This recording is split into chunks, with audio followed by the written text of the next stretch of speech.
Hello everyone, welcome to ashatech.com. In this lecture we are going to look at the polar form of a complex. In some of my videos I have talked about complex numbers, and in this particular one we are looking at the polar form of a complex number. Let a complex number z be x plus jy as shown in the Gantt diagram below. Let the distance OZ equal to r. This is OZ and is equal to r, and this OZ makes an angle theta with the positive real axis. So we are saying OZ is equal to r in the Gantt diagram, and the angle OZ makes with the positive real axis is theta. Therefore, from the trigonometry, if I have a triangle, this is O, this is Z, this is A, the magnitude here is Y, the magnitude is X, and here the magnitude is R. So it means X is equal to R cos theta, because this angle is theta. What about Y? Y is equal to R sine theta. Now, if we look at the Z equal to X plus JY, this is the rectangular form of a complex number, and we want to convert it into a polar form. So let us substitute the X and Y in here.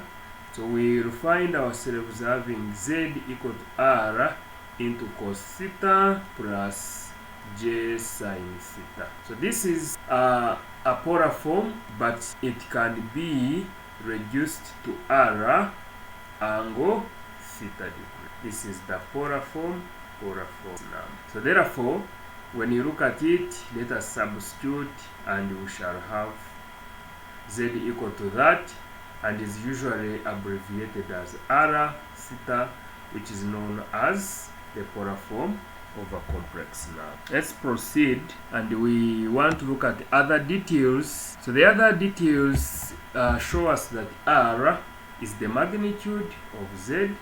Therefore, Z magnitude is equal to R, and R can be obtained by Pythagoras theorem, and it is equal to x squared plus y squared, everything under root. So what about getting theta, which is arc of Z is equal to theta and is equal to arctan of y out of x, because we know tan is equal to opposite over adjacent.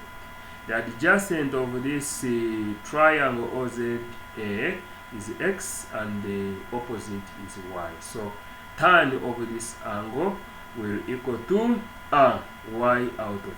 So therefore, when given Z, we can look for those details of magnitude R, then arc Z, which is the angle, and we can express it in form of the polar form. The complex number will therefore be in the polar form. Now, let's look at an example. Determine the modulus and argument of the complex number Z, which is equals to 2 plus J3, and express Z in the polar form. So Z equals 2 plus J3 lies in the first quadrant, because if I'm to plot this, it will be 2 J3. So this is positive, and therefore it is in the first quadrant. In other words, it is like this. We have this, we have that. So we have 2 and 3. So the point is, so if this is O and that is Z, then R is equal to root of 13. The modulus of Z is equal to x squared plus y squared, and this is going to be root of 2 squared plus 3 squared, which is equal to root of 13.